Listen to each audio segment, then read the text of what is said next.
A dare il via al referendum sull'autonomia del Veneto è stato stamane il presidente della regione Luca Zaia, che si è presentato al seggio nella scuola elementare di San Vendemiano poco prima delle 7, quando era ancora buio.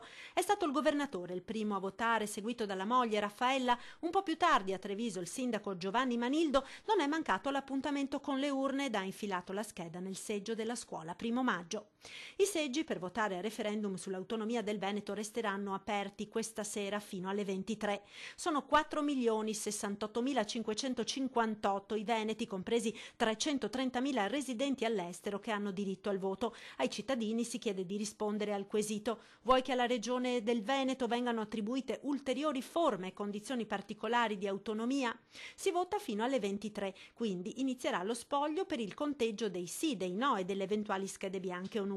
La Marca trevigiana, la provincia con il numero di elettori più consistente, 763.833, a Rovigo il numero più basso, 202.630, a Belluno, dove gli elettori sono 209.678, le schede sono 2, perché si vota anche per l'attribuzione di una maggiore autonomia della provincia dolomitica. 4.739 le sezioni elettorali nell'intera regione.